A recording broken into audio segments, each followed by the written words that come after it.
진짜 상당히 중요하고, 이게 이제 외부 효과가 우리나라에서 시행하는 토지 정책 중에서 제일 대표적인 정책이 지역지구제인데, 그 지역지구제가 이 외부 효과 때문에 발생된 정책이니까 외부 효과고 지역지구가 한꺼번에 같이 정리를 해야 돼요. 외부 효과를 야기시키는 원인이 되는 특성이 뭐든가요? 토지의 어떤 특성이 외부 효과를 야기시킨다? 부동성하고 인접성 두 가지. 부동성과 인접성 두 가지가 외부 효과를 야기시키는 원인이 되고, 자, 이 외부 효과는 좀 전에 시장 실패를 야기시키는 가장 대표적인 원인이었죠. 왜 이 외부 효과가 시장 실패를 야기시키는 원인이냐? 외부 효과는 어떤 한 사람의 행위가 여러 사람에게 의도하지 않은 이익도 주고 손실도 미치는데, 그게 시장을 통해서 나타나는 게 아니고 시장을 통하지 않고 그런 얘기가 나타난다는 겁니다. 그래서 시장 실패로 꼽는 거예요. 그게 제일 중요한 게 줄 쫙 쳐야 돼. 외부효과는 한 사람의 행위가 여러 제3자에게 시장을 통하지 않고 이익이나 손실을 준다. 그러니까 시장을 통해서 나타나면 그건 시장 실패가 아니에요. 그리고 외부효과는 이제 두 가지가 있는데, 한 사람이 여러 사람에게 의도하지 않은 이익을 주고 아무런 대가를 받지 않는다? 이게 정의 외부효과. 그리고 한 사람이 여러 사람에게 손실을 미치고서도 아무런 대가를 지불하지 않는다. 이걸 부의 외부효과라는 겁니다. 그래서 두 가지가 있고, 이 정의 외부효과와 부의 외부효과를 통째로 그냥 외부효과 또는 다른 말로 외부성이라고 합니다. 외부성이나 외부효과 같은 말이고요. 정의 외부효과를 정의 외부성, 부의 외부효과를 부의 외부성. 정의 외부효과는 한 사람의 행위가 여러 사람에게 의도하지 않은 이익을 주고 아무런 대가를 받지 못한다. 이걸 정의 외부효과 또는 외부경제라고 합니다. 그 부의 효과는 한 사람의 행위가 여러 사람에게 의도하지 않은 손실을 미치고서도 아무런 대가를 지불하지 않는 것. 손해만 주고자 대가를 지불하지 않는 거죠. 이걸 부의 외부효과 또는 부의 외부성 또는 외부 불경제. 그래서 외부효과는 이렇게 크게 두 가지가 있는데요. 이 정의 효과하고 부의 효과를 합쳐서 그냥 외부 효과 또는 외부성 이렇게 표현하는데, 자, 이 정의 효과는 한 사람이 시장을 통하지 않고 여러 사람에게 이익만 가져다 주고 아무런 대가를 받지 않는 겁니다. 이걸 이제 정의 효과를 하는데, 여기에 지금 아파트 단지가 한 개 있다고 가정해봐요. 여기에 아파트 단지가 하나 있는데, 야암동에 있는 롯데캐슬이라고 하자요. 이게 101동, 102동, 103동, 104동, 이렇게 아파트 단지가 있는데, 이 아파트 단지 안에 갑이라는 한 사람이 비용을 투입해가지고, 여기다가 아주 쾌적한 화단을 하나 딱 조성했다고 가정해봐. 갑 한 사람이 비용을 투입해서 예쁜 화단을 하나 조성해 준 거예요. 그러니까 이 지역 주민들이 쾌적성을 확보해가지고 주택가치가 상승하면서 아주 큰 혜택을 보게 되죠. 이 한 사람의 행위가 지역 주민 여러 사람들에게 의도하지 않은 이익을 가져줬죠. 이런 게 이제 정의 효과인데, 이 정의 효과는 화단을 조성하는 비용은 갑 개인이 부담을 했지 지역 주민은 전혀 비용을 부담하지 않았죠.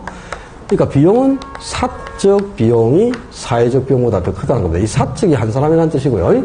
사회적이라는 말은 여러 지역 주민을 뜻하는 거예요. 그러니까 화단을 조성한 비용은 각 개인이 투입을 했으니까 비용은 지역 주민이 부담한 게 없죠. 그러니까 비용은 사적 비용이 더 큰데, 이 화단을 조성하면서 주택가치가 상승해서 혜택을 본 거는 지역 주민들이죠. 그죠? 그러니까 이익은 지역 주민들이 본다. 개인이 보는 게 아니고. 그래서 편익은 사적 편익이 아니라 사회적 편익이 더 큰 거죠. 그러니까 비용은 사적 비용이 더 크고 편익은 사회적 편익이 더 크다. 그 말이 한 사람이 비용을 부담하여 여러 지역 주민들에게 이익을 제공해주는 행위다. 이런 뜻이잖아요. 그죠?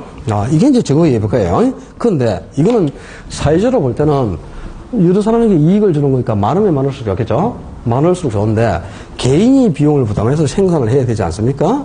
그러니까 필요한 수량은 많지만 필요한 수량만큼 생산되지 못하고 필요한 수량보다 더 적게 과소 생산되는 문제점을 안고 있습니다. 그러니까 예를 들어서 우리 동네에 공원이 조성된다. 좋죠. 쾌적성이 확보되니까. 근데 그 공원이 필요한 양이 10개인데 그걸 개인에게 비용을 주면서 공원 만들으려면 필요한 수량만큼 만들지는 않겠죠. 그러니까 적정량보다 항상 부족하게 과소 생산되는 문제점이 있어요. 그래서 이 과소 생산 문제를 해결하기 위해서는 정부가 개입을 해서 이런 행위를 야기하는 당사자에게 장려금도 지급하고 보조금도 지급하고 또 세금도 감면해주고 이렇게 해서 더욱 이런 행위가 많이 발생할 수 있도록 적극적으로 장려를 하는 게 효율적이다 이 말입니다. 그래서 정의 여부가에 대해서는 장려 정책으로 정부가 개입을 해서 해결하는 게 일반적입니다. 이렇게 한 사람이 비용을 투입해서 여러 사람에게 의도하는 이익을 가져주는 거. 이게 이제 정의의 효과고요. 이거하고 이제 반대로 부의 효과는 한 사람이 여러 사람에게 의도하지 않은 손실을 주고 아무런 대가를 지불하지 않는 거예요. 그게 부의 효과인데, 이게 이제 하천이 형성돼 있단 말이야. 하천이 형성됐는데, 이 하천 상류에 을이라는 사람이 공장을 하나 운영하고 있습니다. 그런데 하루에 있는 지역 주민들은 물고기를 양식하는 양식업에 종사하고 있다. 그렇게 한번 가져봐요. 그런데 이 상류에 있는 공장에서 썩은 폐수를 이렇게 배출해버린다. 그러면 이 하루에 있는 지역 주민들이 수질이 오염돼서 물고기가 떼죽음을 하고 해서 엄청난 손실을 쳐야 되는 거죠. 이 한 사람의 행위가 지역 주민들에게 의도하지 않은 손실을 줬죠. 이런 행위가 이제 부의 효과인데요. 이 부의 효과는 폐수를 배출하는데 공장에서는 전혀 비용을 부담하지 않습니다. 비용도 부담하지 않고 그냥 썩은 폐수만 방류해버리면 하루에 있는 지역 주민들이 수질을 정화시키기 위해서 공동으로 비용을 부담해서 수질을 정화시킨단 말이야. 그러니까 비용은 개인이 부담하는 게 아니고 지역 주민이 부담을 하죠. 그래서 사회적 비용이 사적 비용보다 큰데 이 폐수를 배출함으로써 얻은 이익은 을 공장, 이 개인만 이익이 있지 지역 주민은 아무런 이익이 없잖아요. 그죠? 그러니까 편익은, 이익은 혼자서 보니까 편익은 사적 편익이 사회적 편익보다 더 크다 이 말입니다. 그러니까 이거 이제 한 사람이 이익을 보기 위해서 여러 지역 주민들에게 비용을 초래하게 하는 손실을 미치는 행위다 이런 뜻이죠. 이거는 한 사람이 여러 사람에게 손실을 미치는 행위니까 사회적으로 볼 때는 전혀 없어야 되겠죠. 이런 거는 아예 없어야 돼. 근데 개인이 이제 비용도 부담 않고 마음껏 할 수 있는 게 이런 거니까요. 적정량은 전혀 없는 게 가장 바람직한데 항상 필요한 수량보다는 더 많이 과대 생산되는 문제점을 안고 있는 겁니다. 적정량보다 더 많이 과대 생산되니까 이걸 해결하기 위해서는 정부가 이제 개입을 해서 이런 행위를 야기하는 당사자에게 벌금을 부과한다든가 과태료를 부과한다, 또 범칙금을 부과하거나 또 세금을 중과시한다. 아니면 또 이 공장이 그냥 다른 지역으로 이전하게끔요, 용도 지역을 변경해버린다. 이런 방법을 통해서 강력하게 규제를 가하는 게 효율적이다 이 말입니다. 그래서 부의 효과에 대해서는 정부가 규제 정책을 통해서 개입을 하고 정의 효과에 대해서는 장려 정책을 통해서 개입을 하게 되는 거예요. 그리고 이 정의 효과는 한 사람이 여러 사람에게 이익을 제공해 주는 거잖아요. 그죠? 그럼 이익을 받는 사람 입장에서는 이런 거는 서로 받고 싶겠죠. 그러니까 적극적으로 이제 개발을 유치하고자 하는 겁니다. 적극적으로 개발을 유치하고자 하는 현상, 개발 유치 현상이 나타나는데 이게 이제 플리저 인 마이 프론트 야드 제발 우리 집 앞마당에 좀 해주세요 이 말이야. 이건 좋은 거니까 이익을 받기 위해서 제발 우리 집 앞마당에 우리 집 가까운 데 좀 해달라는 거죠. 이게 이제 적극적으로 개발을 유치하고자 하는 거예요. 그러니까 플리저 인 마이 프론트 야드 머리 글자니까 PIMFY PIMP가 되잖아요. 이게 적극적으로 개발을 유치하고자 하는 PIMP 현상을 야기시키게 됩니다. 근데 부의 효과는 손실을 보는 거니까 손해를 보는 사람 입장에서 이런 손해를 전혀 안 보고 싶겠죠. 그러니까 개발을 기피하는 현상이 나타나죠. 부의 효과에 대해서는. 그죠? 이런 걸 못하게 해야 될 거 아니야. 개발 기피 현상이 나타나는데 이게 이제 뭐냐? Not in my backyard. Not in my backyard. 이건 뭐야? 우리 집 뒷마당에도 얼씬거리지 말아라. 이런 뜻이다. 그지? 이건 손해를 보는 거니까 우리 집 뒷마당에도 얼씬거리지 마. Not in my backyard. NIMBY. 읽으니까 님비가 되네. 님비. 그지? 그 핀피는 적극적으로 개발을 유치하고자 하는 거. 이익을 보기 위해서 개발 유치 현상을 뜻하고 님 적극적으로 개발을 기피하고자 하는 것보다 손실을 보지 않게 해서 이런 현상이 나타나게 되는 거예요. 그리고 이제 정의 효과에 대해서는 이제 이런 얘기가 많이 나타나면 결국 장려금이나 보조금도 주게해가지고 해당 지역의 주택 수요를 증가시키게 되거든요. 이 정의 효과에 대해서는 해당 지역의 주택 수요를 증가시키는 결과를 초래하니까 수요가 증가할 때는 균형 가격이나 균형량이 어떻게 됐어요? 가격도 상승했고 양도 증가했죠. 그래서 정의 효과는 정의 효과가 존재하게 되면 해당 지역의 수요를 증가시키니까 균형 가격이 상승하고 균형량이 증가하는 결과를 초래합니다. 근데 부의 효과에 대해서는 정부가 어떻게 한다? 규제를 가하는 거죠. 이 규제를 가해가지고요, 이 오염 물질을 배출한 공장에게, 야, 네가 폐수를 방류했으니까 이제 이런 거 하면 안 되겠지. 그러니까 규제를 가해요. 오염 방지 시설을 설치해라. 응? 오염 방지 시설을 설치해라. 이렇게 해가지고 규제를 한단 말이야. 그럼 이 공장에서 만약에 오염 방지 시설을 설치해야 되면 이 시설을 설치하는 만큼 비용이 증가하는 거잖아요. 그죠? 공장 입장에서 보면 생산비가 증가하게 됩니다. 그래서 부효과는 규제 형태를 통해서 생산 비용의 증가를 가져오기 때문에 생산비가 증가하는 것은 무슨 요인? 공급이 감소하는 요인이 됩니다. 그래서 부효과는 규제 형태를 통해 공급을 감소시키므로 공급이 감소할 때는 균형 가격과 균형이 어떻게 변하냐. 공급만 변할 때는 양은 공급하고 같은 방향으로 갔죠? 그러니까 가격은 반대로 움직이죠? 그러니까 균형 가격은 상승하고 균형량이 감소하는 결과를 초래해요. 자, 이 결과까지도 알아야 돼. 정의 효과는 해당 지역의 수요를 증가시킴으로써 균형 가격 상승 균형량이 증가하는 결과를 초래합니다. 부의 효과는 규제 정책을 통해 공급을 감소시키므로 균형 가격은 상승하고 균형량만 감소하는 결과를 초래해요. 이 결과까지도 기억하고 특히 시험에 주로 나오는 포인트는 이거죠. 사적 비용하고 사회적 비용 중에 뭐가 더 큰가?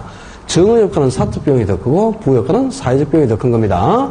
그리고 적정량보다 과소 생산되느냐 과대 생산되느냐 핀피 현상을 야기시키느냐 님비 현상을 야기시키느냐 이런 것들은 이제 구분한 게 시험 포인트라고 보시면 되겠죠. 그죠? 거의 그냥 한 문제, 외부 효과 자체를 그냥 한 문제로 예상하셔야 되겠어요. 이 자체를 그냥 한 문제로 냅니다. 그리고 이제 이 외부 효과 중에서도 부의 효과다. 부의 효과에 대해서는 규제 정책을 통해서 정부가 계획을 했잖아요. 그죠? 근데 이 부의 효과에 대해서 이 부의 효과를 제거할 목적으로 정부가 규제를 가하는 정책. 그게 바로 지역지구제예요. 자, 토지 정책을 대표할 수 있는 가장 대표적인 우리나라의 토지 정책이 지역지구제입니다. 241조로 가요. 이 지역지구제는 바로 부의 외부 효과를 제거할 목적으로 정부가 실시하는 가장 대표적인 토지 정책인데, 여기가 지금 전체가 주거지역으로 용도지역이 지정됐다고 가정해보자요. 주거지역으로 용도지역이 지정됐는데, 이 중에 일부 요 앞에 지역은 주거지역으로서 주거 기능을 아주 온전하게 잘 유지해 가고 있어요.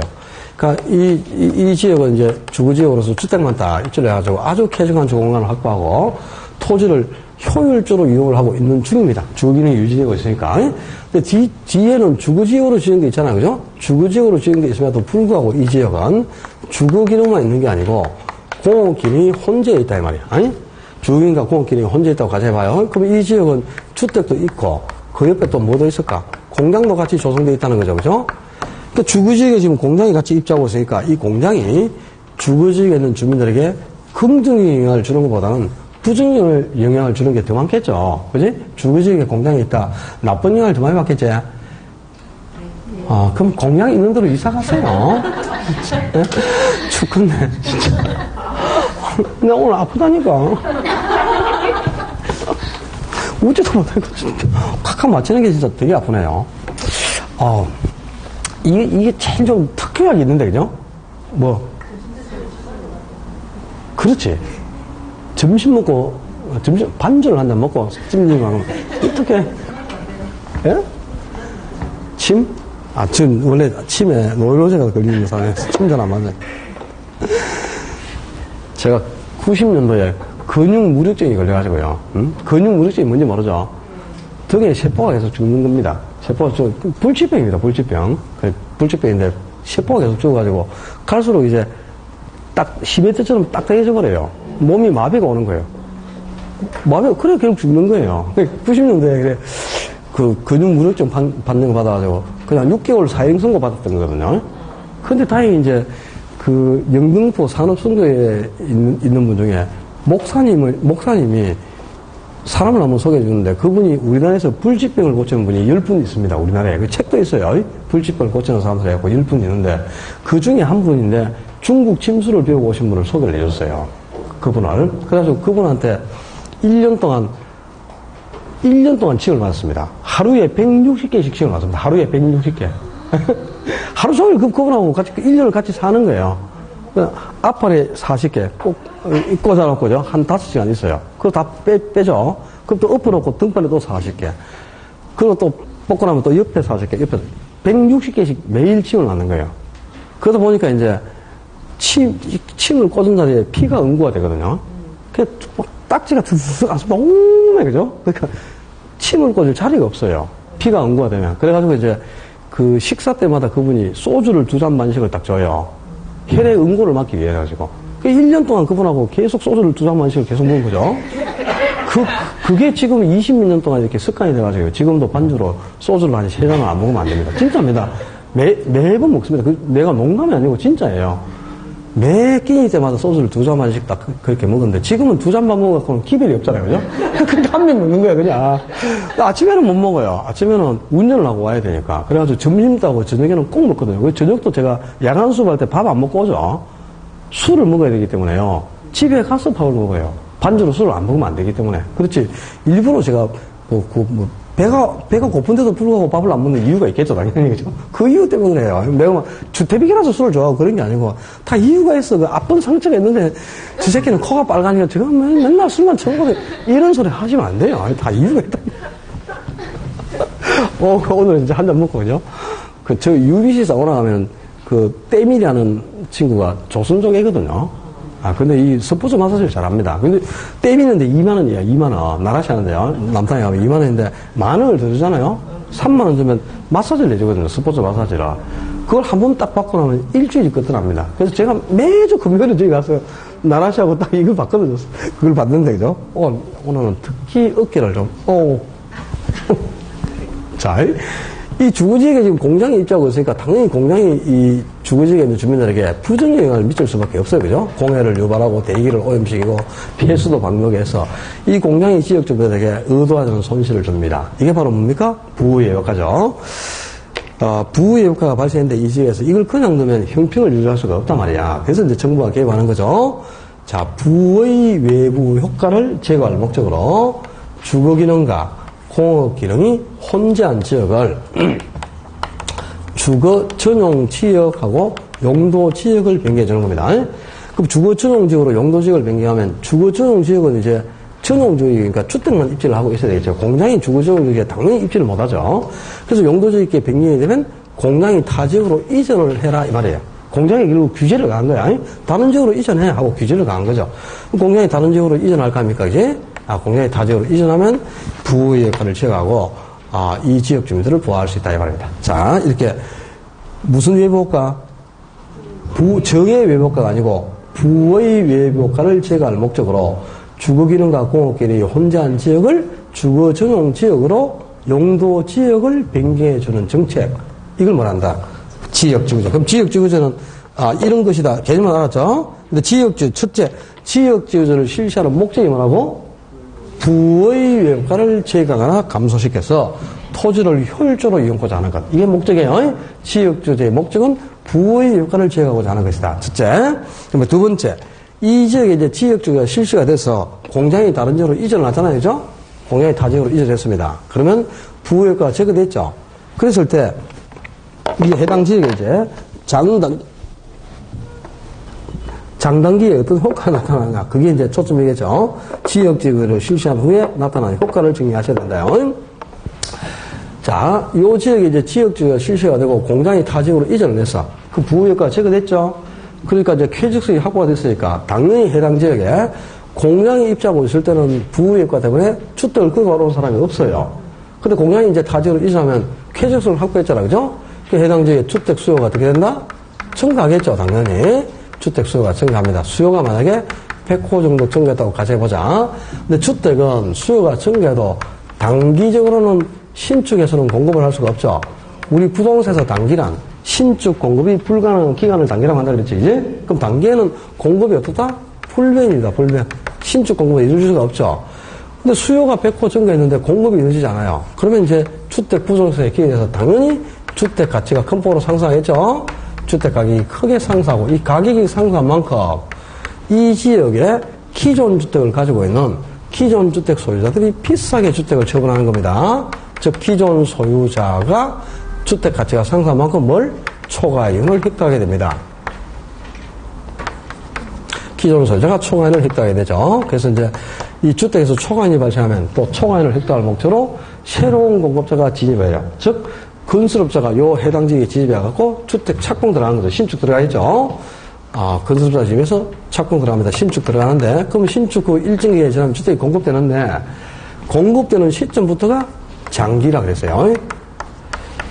근데 건설업자가 착공 들어가서 주택 신축 들어가면은 이 건설업자의 생산 비용에 따라서 주택 공급량이 달라지고 가격순도 다르게 결정될 수밖에 없습니다. 자, 생산 비용이 종전하고 똑같이 일정 불변 수준인가, 생산 비용이 종전보다 증가하는지, 생산 비용이 종전보다 감소하는지에 따라서 해당 지역에 주택이 공급되는 양도 달라지고요. 또 가격 순도 다르게 결정되는데, 지금 요 지역에 주택을 몇 호 공급해야 돼? 수요가 100호 정도 했으니까 100호만큼 주택을 공급해야 되겠죠, 그죠? 그런데 생산비가 변화가 없고 종전과 똑같은 비용으로 주택을 공급한다. 그렇다면 수요가 증가한 양만큼, 수요 몇 호 정도에서 100호 정도 했죠? 이 수요가 증가한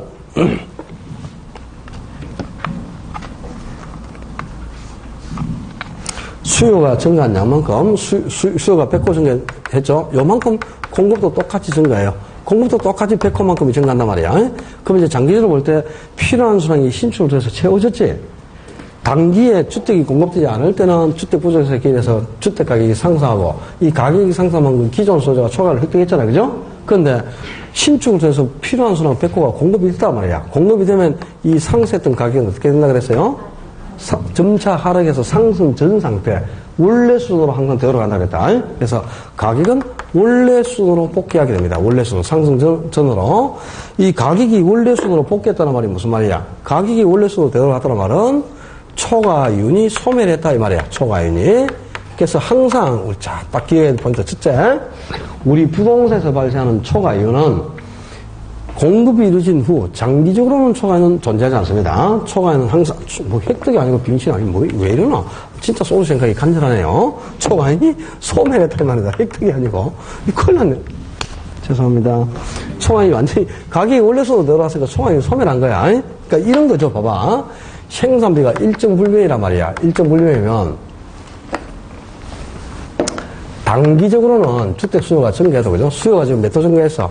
100호 증가했죠? 그럼 수요가 100호만큼 요만큼 증가했단 말이야. 근데 단기적으로는 공급이 전혀 이루어지지 않았죠? 공급이 고정돼 있었잖아, 그지? 불변, 공급이. 그러니까 수요는 100호 증가했는데 공급이 이루어지지 않기 때문에 가격이 어떻게 해서 여기서 요 수준만큼 가격이 상승했죠? 그래서 요 가격 상승한 요만큼 뭐야? 기존 수요가 초과를 획득한 거야. 그죠? 그런데 이제 장기적으로 이제 건설주가 진입했죠? 그래서 착공 들어갔는데 생산비가 일정 불변이냐? 일정 불변이면 수요가 지금 몇 호 증가했어요? 100호 증가했죠? 수요가 요만큼 100호만큼 증가했죠? 근데 공급도 요 수요가 증가하면 100호만큼 똑같이 증가합니다. 공급도 수요가 증가한 만큼 똑같이 공급이 증가해. 똑같이 증가하니까 원래 수요공급이 여기서 일치했다가 규정점 1로 이동했죠? 그럼 가격은 변화가 있어 없어? 똑같잖아, 가격이, 그죠? 가격이 이 상승했던 게 점차 하락해서 요 원래 수준으로 되돌아갔다 이 말이야. 원래 수준으로. 그러니까 초과이 다 소멸해버렸죠? 가격이 원래 수준하고 똑같잖아, 그지? 그리고 공급량만 여기서 요만큼 100호만큼 요만큼 증가한 거야. 공급량이 증가했고 가격이 원래 수준이 됩니다, 그지?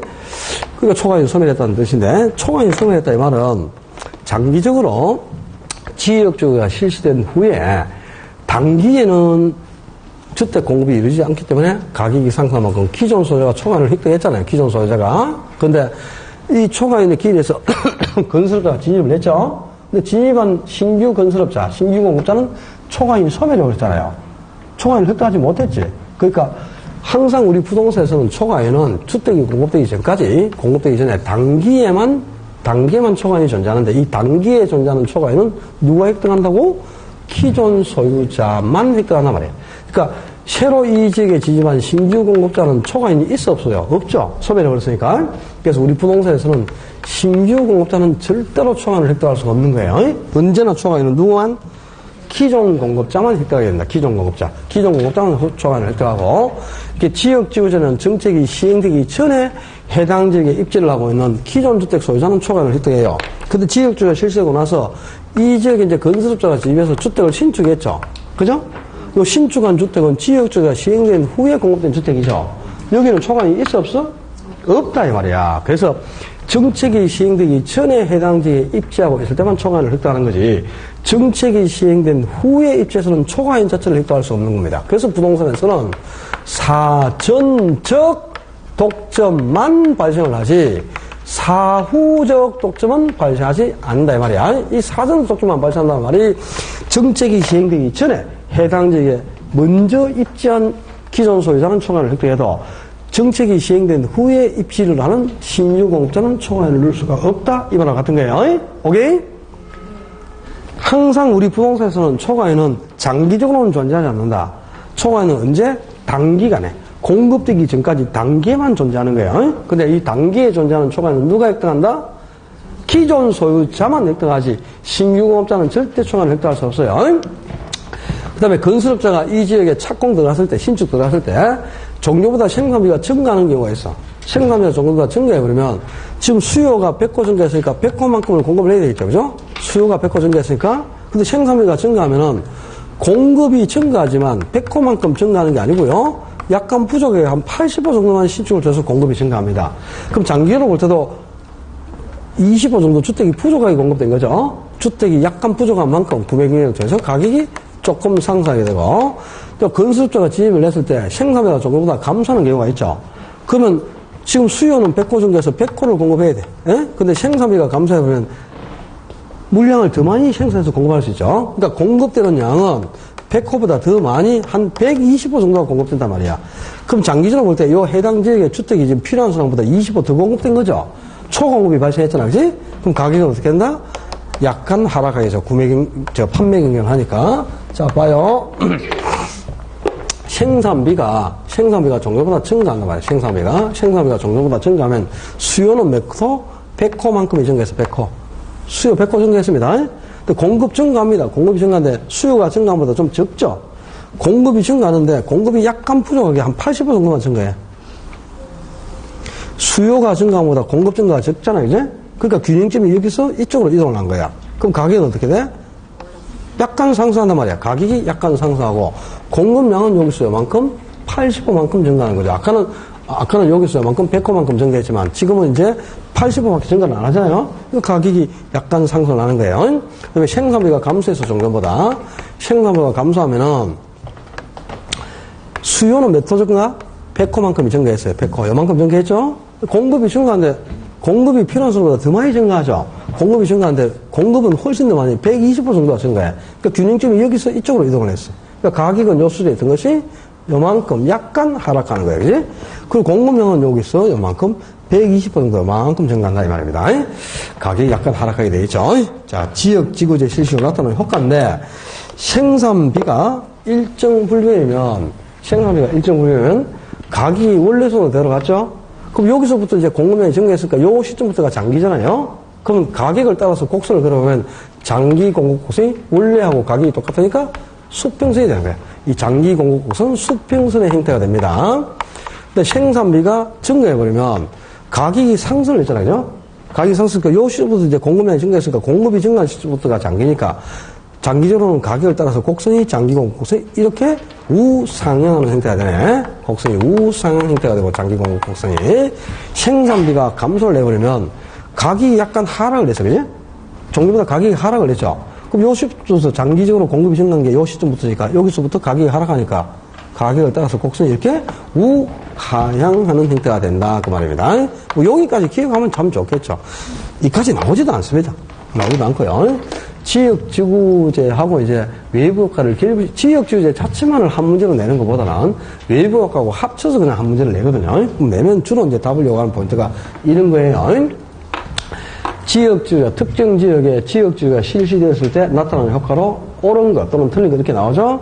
단기적으로는 해당 지역의 주택가치가 상승한다. 맞아, 틀려? 단기적으로는 해당 지역의 주택가치가 상승하지. 왜? 수요가 증가했는데도 공급이 이루어지지 않기 때문이지. 단기적으로 해당 지역에는 공급이 고정되어 있단 말이에요. 공급이 전혀 이루어지지 않았죠? 공급이 딱 고정되어 있기 때문에 주택가치가 상승해가지고 이 주택가치가 상승한 만큼 누가? 기존 소유자가 초과를 획득한다 그러지. 또 단기적으로는 해당 지역의 주택가치가 상승함으로써 신규 공급자가 초과를 획득한다. 그런 소리 하면 안 돼요. 항상 부동산에서는 신규 공급자는 초과는 발생하지 않는다 그랬다. 신규 공급자는 초과는 누릴 수가 없고 기존 소유자만 초과를 획득한다 그랬어요. 그리고 이 기존 소유자가 획득하는 초과는 언제까지? 단기에 공급되기 전까지 단기간에만 존재하지 장기적으로는 초과는 존재하지 않는다 그랬습니다. 그러니까 지역주의가 실시된 해당 지역에서는 장기적으로도 기존 소유자가 초과를 획득할 수 있다. 또 그러면 안 돼. 장기에는 초과인 자체가 없어요. 부동산에서는 항상 초과에는 단기에만 존재하는 거고 단기에 존재하는 초과에는 누구만 획득할 수 있다? 기존 소유자, 기존 공급자만 획득하는 거지 신규 공급자는 절대로 초과를 누릴 수가 없어요. 그래서 정책이 시행되기 전에 먼저 입지하고 있는 기존 소유자만 초과를 누리고 정책이 시행된 후에 해당 지역이지만 신규 공급자는 초과인 자체가 없다 이 말이야. 그래서 지역지구제에서는 우리 특히 부동산에서는 사후적 독점은 나타나지 않는다. 사전적 독점만 발생하지 사후적 독점은 발생하지 않는다 그랬어요. 이게 이제 제일 중요한 포인트야. 그리고 장기적으로 건설업자의 생산 비용이 증가하는 경우에는 해당 지역의 주택 공급이 감소함으로 가격이 약간 상승한다 이렇게 나옵니다. 공급이 감소하는 경우 없습니다. 해당 지역에는 그죠? 생산 비용이 일정 불변이든 증가하든 감소하는 간에 건설업자가 이 집에 집에서 신축을 했지. 그죠? 그럼 신축 들어가서 착공한 양만큼은 100호든 80호든 120호든 신축한 요 양만큼은 공급이 증가하는 거지 공급이 감소하는 경우는 없죠. 공급이 감소한다는 말은 기존 주택을 철거해서 없애버린다는 뜻이야. 그런 거 있어 없어 지금? 없잖아요. 그러니까 해당 지역은 기존 주택에다가 새로 신축해서 공급하는 주택가치가 합쳐지는 거죠. 그러니까 신축한 요 양만큼은 무조건 공급이 증가해요. 생산비가 일정 불변이면 필요한 수량만큼 100호만큼이 증가하는 거고 생산비가 종류보다 증가하면 필요한 수량이 100호지만 필요한 수량보다 좀 적게 공급이 증가한다는 거지 공급이 감소한다 그러면 안 돼. 알았어요? 지역지구제에서는 공급이 감소하는 경우는 없어요. 생산비가 어떻게 변하든 간에 공급은 항상 증가합니다. 신축한 양만큼은 무조건 공급이 증가하게 돼 있어요. 자, 여기까지 지역지구제 실시 후 나타나는 효과 정리하시고 이제 지역지구제는 몇 가지 장점이 뭘까요? 해당 지역에서 부유효과를 제거해가지고 토지를 효율적으로 활용할 수 있다는 거죠, 그죠? 그게 가장 큰 장점이겠죠. 근데 이제 이 지역지구도 단점이 있단 말이야. 우리나라에서는 지역지구를 실시할 때, 그지? 자, 전국에 있는 토지를 막 획일적으로 이렇게 막 용도지역을 지정하는 거잖아, 그지? 요만큼 막 묶어서 그냥 상업지역 지정해버리고, 또 일부 또 요만큼 묶어서 주거지역 지정하고, 녹지지역 지정하고, 그 다음에 공업지역 지정하고, 여기도 또 상업지역 지정하고 막 이래요. 근데 여기 상업지역 지정된 곳에도 주택이 있습니다. 그지? 또 주거지역으로 지정된 곳에도 상가도 있고 공장도 들어있고 그래요. 그럼 여기에 만약에 상업지역으로 지정된 곳에 주택들이 입지해 있는 거는 요거는 주거지역으로 지정해야 될 걸 상업지역으로 지정됐으니까 여기는 토지의 특성이 반영이 안 됐잖아요. 그죠? 그죠? 너무 획일적으로 이렇게 용도지역을 지정하다 보니까 토지의 특성 자체를 반영하지 못하는 경직적인 문제가 생기게 되는 겁니다. 이런 단점도 있고. 자, 내가 가지고 있는 토지가 개발 용도로 지정되는 게 좋겠어요? 보존 용도로 지정되는 게 좋겠어? 개발 용도로 지정돼야 지가도 크게 상승하고 용적률도 상업적이나 주거지역이 용적률이나 건폐율이 훨씬 더 많이 부여되죠. 보존용도로 지정돼갖고 농림지역 지정되면 건물도 제대로 못 짓고 그죠? 그리고 지가도 하락하는 거니까 토지 소유자 간에 심각한 형평성 문제가 야기하는 겁니다. 그러니까 이 지역지역에 안고 있는 가장 큰 단점은 토지 소유자 간에 또 용도지역 상환에 심각한 형평성 문제를 야기한다. 이게 제일 큰 문제입니다. 지역지역 단점 중에. 그리고 너무 획일적으로 그냥 듬성듬성 용도지역을 지정하다 보니까 토지의 특성이 반영되지 못하는 경직적인 문제가 생기면서 토지 이용이 비효율적으로 변하는 단점도 나타나요. 다만 부의 효과를 제거해서 토지를 효율적으로 이용한다는 측면에서 실시하는 가장 대표적인 토지 정책이 지역지구제였습니다. 그런데 이 지역지구제가 외부 효과에서 발생된 정책이니까 반드시 외부 효과하고 같이 기여를 해야 되는 거다. 외부 효과하고 결부를 시켜서 한꺼번에 정리를 해두고요. 자, 지금 우리나라에서 실시하는 토지정책을 제가 2개 설명드렸죠. 지역지구제하고 또 한 개는 토지은행제도 있잖아요. 그지? 근데 이런 제도만이나 또 있어요. 여러 가지 토지정책이 또 있습니다. 개발이익 환수제도라든가 공영개발이라든가 또 토지승매제도, 토지거래 허가제도 여러 가지 토지정책들이 또 있어요. 근데 다른 정책들에서 시험에 나올 건 없어요. 시험에 나오면 그냥 지문으로 한 개 정도 나오는데 답을 요구하지 않습니다. 그러니까 그게 물론 개발이익 환수제도 이런 것도 있죠. 그 개발이익 환수제도라는 게 뭘까요? 봐봐라. 요게 지금 여기가 갑의 토지고 이게 을의 토지고 이게 병의 토지란 말이야. 그런데 정부가 비용을 투입해가지고 요 인근 지역 일대를 개발해요. 정부가 비용을 투입해서 개발을 합니다. 그럼 개발하면 요 지역도 등달아서 지가가 상승하죠. 그죠? 이런데 지가가 상승하거든. 지가가 상승하는데 정상적으로 개발이 없었을 때 1년에 지가가 5% 정도 상승한다. 그렇게 가정할까? 근데 이 정부가 이 주변 지역을 개발했더니 지가 상승률이 30%라 이거야. 30%.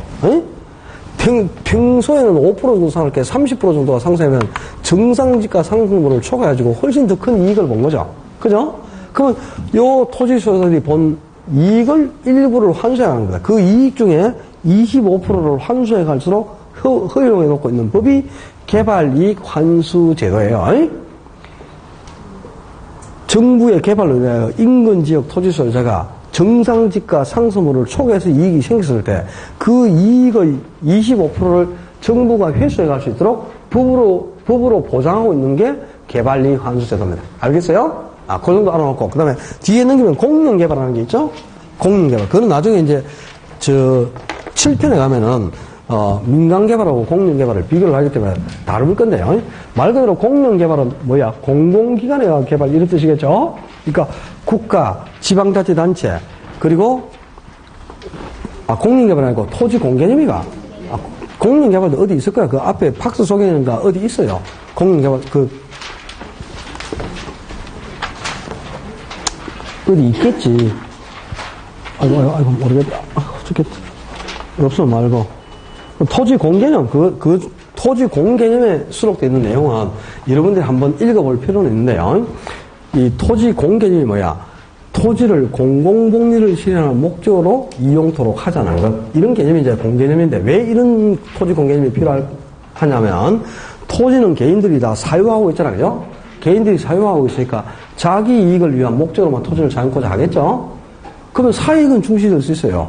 근데 공익 실현이 어렵다, 이 말이다. 그래서 이제 그 사익에 못지않게 공익도 중요하기 때문에 개인이 가지고 있는 토지에 정부가 일정 부분 부부로 제한을 가해서 개인의 사유지도 공공공리를 실현할 수 있는 목적으로 사용하도록 하자는 개념. 이런 개념이 토지 공개념인데 그 토지 공개념이라는 게 왜 등장할 수밖에 없느냐. 토지는 양이 한정되어 있고요. 더 이상 양을 증가시킬 수가 없어요. 그런데 이 한정된 토지를 개인들이 사용했기 때문이죠. 양이 증가되지 않고 생산을 할 수 없다. 이게 어떤 특성이고? 부정성이지. 만약에 토지를 정부가 공익사업을 할 때 생산해서 공급할 수 있다면 개인의 사유지를 이용할 필요가 없겠죠.